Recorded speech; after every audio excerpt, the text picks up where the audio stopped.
Hello अस्सलाम वालेकुम बच्चों। ये क्लास 8 का सब्जेक्ट साइंस है और टॉपिक है हमारा आज फ्रिक्शन। अगर हम फ्रिक्शन की डेफिनेशन लेते हैं, the force which always opposes the motion of one object over another object in contact with it is called friction. एक एग्जांपल लेते हैं कि when we push a box, जब हम एक संदूक को बॉक्स को पुश करते हैं तो with a small amount of force, एक जरा सा इसमें धक्का लगाते हैं तो यहाँ पर क्या होता है कि ये बॉक्स थोड़ा सा हिल जाता है। It tends to move, but ये अभी पूरी तरह से मूवमेंट नहीं करता है, पूरी तरह हिलता नहीं है। इसका मतलब ये है कि कोई फोर्स है जो इसके अगेंस्ट एक्सर्ट हो जाता है और वही फोर्स है द फोर्स ऑफ फ्रिक्शन। क्योंकि जिस फ्लोर पर, जिस ग्राउंड पर ये संदूक होता है, ये बॉक्स होता है और उसका जो सरफेस होता है, ग्राउंड का सरफेस, फ्लोर का सरफेस, वो एक मज़ाहमत बनाता है, वो एक अपोजिशन बनाता है, एक अपोजिट फोर्स बनाता है। तो उसी को हम फ्रिक्शन कहते हैं। यानी जिस डायरेक्शन में हम इस चीज़ को हिलाना चाहते हैं, फॉर एग्जाम्पल हम इस बॉक्स को हिलाते हैं एक डायरेक्शन में, लेकिन अपोजिट डायरेक्शन में एक फोर्स काम करता है, एक फोर्स एक्सर्ट हो जाता है जो कि इस वक्त फ्लोर का सरफेस है, तो ये इसको रोक लेता है, हिलने से, मूवमेंट करने से इसको रोकता है। तो यहाँ पर एक फोर्स एक्सर्ट हो जाता है। दूसरी मिसाल हम लिख सकते हैं, बॉल, जब बॉल रोल करती है, लुढ़क जाती है, मूव करती है, कहाँ पर? जमीन के ऊपर, फील्ड के ऊपर, तो आहिस्ता आहिस्ता इसकी रफ्तार, इसकी स्पीड जो है कम हो जाती है। It slows down and ultimately it stops, ये रुक जाती है। तो हम दोनों सूरत में देखते हैं, in case of box and then in case of ball, there are a force, there is a force against which acts against it. It is movement, it is motion, that is we called the force of friction. And जब हम देखते हैं तो ये एक natural force है, क्योंकि हम देखते हैं जब हम संदूक को धक्का लगाते हैं तो वहां पर कोई ऐसी चीज नहीं है जो उसको वापस धक्का देती है, कोई आगे कोई इंसान नहीं है जिसको वापस धक्का देता है। वहां पर एक नेचुरली एक फोर्स बन जाती है जो कि फोर्स ऑफ फ्रिक्शन है। वरना अगर हम इसको बॉल को छोड़ते हैं जमीन पर, हम बॉल को छोड़ते हैं, वो रोल करती है, वो मूवमेंट करती है, वो मूव करती है जमीन के ऊपर, तो फिर क्यों नहीं वो चली जाती है। इसका मतलब है कि नहीं, कोई फोर्स है जो इसको अगेंस्ट, इसके डायरेक्शन, जिस डायरेक्शन में जाती है उसके अगेंस्ट डायरेक्शन में एक फोर्स एक्सर्ट करती है, जिसको हम क्या कहते हैं? इसको फोर्स ऑफ फ्रिक्शन कहते हैं। So the force which always oppose the motion of one object over another object, क्योंकि यहाँ पर दो ऑब्जेक्ट, एक तो ग्राउंड है, फ्लोर है, और दूसरा क्या है? दूसरा ये ऑब्जेक्ट है, मिसाल बॉल है या फिर संदूक है। तो अब हम लेते हैं direction of force of friction. The force of friction acts in a direction opposite to the direction in which an object moves। और हम एक छोटी सी एक्टिविटी कर सकते हैं कि हम टेबल पर अगर हम एक बुक रख लेते हैं, इस बुक को हम हिलाते हैं, हाथ से हम इसको मूव कराते हैं, लेकिन अब देखते हैं कि ये बुक जब मूव करती है तो फिर खुद ब खुद अल्टीमेटली रुक जाती है। इसका मतलब है कि जो टेबल का सरफेस है वो इसके अगेंस्ट एक्सर्ट फोर्स करती है, तो यहाँ पर एक फ्रिक्शन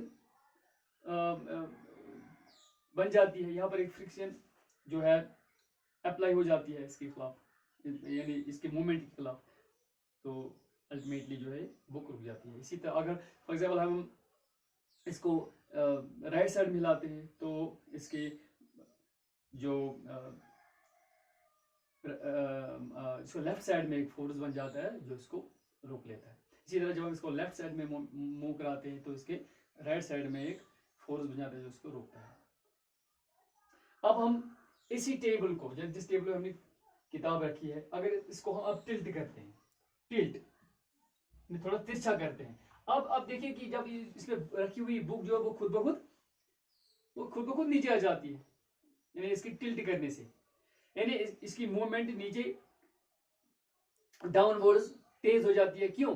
ये तो है फोर्स ऑफ ग्रेविटी, यहाँ पर ग्रेविटी काम करती है, लेकिन ये फिर भी आहिस्ता से नीचे आती है क्योंकि ऊपर से इसका एक फोर्स बनता है, फोर्स ऑफ फ्रिक्शन। तो ये है इसको हम समझा सकते हैं कि यह डायरेक्शन ऑफ द फोर्स।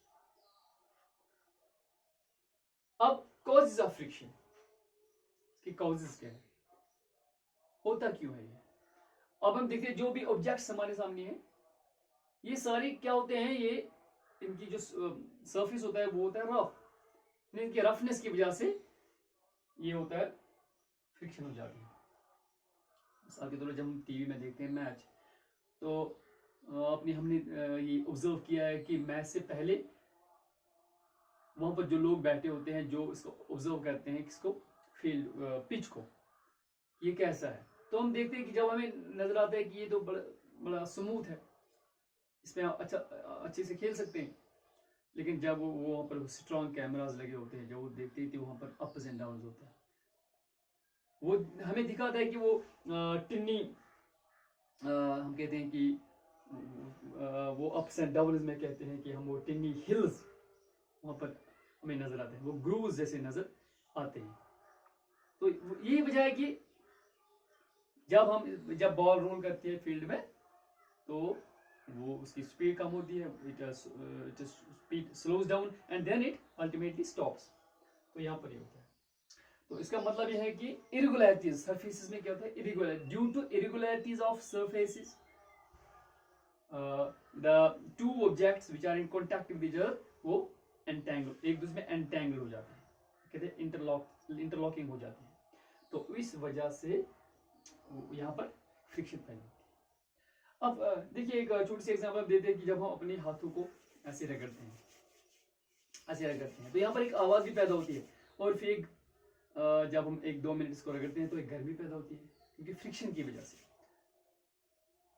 और इसी तरह जब हम रास्ते में चलते हैं, तो अगर यहाँ पर बारिश पड़ी हो, फिर थोड़ी सी कीचड़ भी हो, तो हम गिरते नहीं है, नहीं, हमें स्लिप नहीं हो जाती, क्योंकि हमारे जो शूज पहने होते हैं या चप्पल पहनी होती है, तो उसके नीचे जो निशान बने होते हैं वो ऐसे नहीं होते हैं, वो ग्रूव्स होते हैं इसके, ताकि जमीन के साथ, रास्ते के साथ एक पकड़ बन जाए, एक ग्रिप बन जाए, एक फ्रिक्शन बन जाए, एक फोर्स ऑफ फ्रिक्शन बन जाए, ताकि हम जमीन से हम लुढ़क ना जाए नीचे, या हम गिर ना जाए स्लिप होने की वजह से। हमारी गाड़ियों में, व्हीकल्स में क्या लगे होते हैं, उसमें टायर्स लगे होते हैं, जो टायर्स, उन टायर्स में ग्रूव्स होते हैं, तो उसकी वजह से एक पकड़ बन जाती है, ग्रिप बन जाती है रोड के ऊपर से, ताकि जो अवॉइड द स्किडिंग और स्लिपिंग ऑफ दिस व्हीकल्स। अच्छा देखिए, ये हमारे सामने एक व्हाइट बोर्ड है, तो मैं आराम से लिखता हूँ, या हम कागज पर लिखते हैं।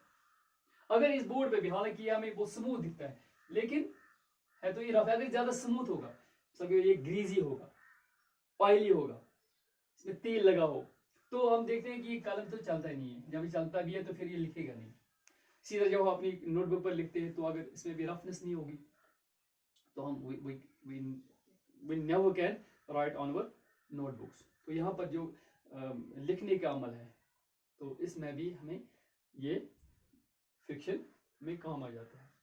So the friction is caused due to interlocking of irregularities in the surface of the two objects which are in contact with each other. The force of friction जैसे कि जितना फ्रिक्शन ज्यादा होगा, उतना ही ये जितना ये इरेगुलर होगा, जितना ये रफ होगा कोई भी सरफेस, तो इतना वहां पर जो है ये फ्रिक्शन ऑफ फोर्स ज्यादा होगा, इसमें ज्यादा फ्रिक्शन है। thus the force of friction is greater if rough surfaces are involved।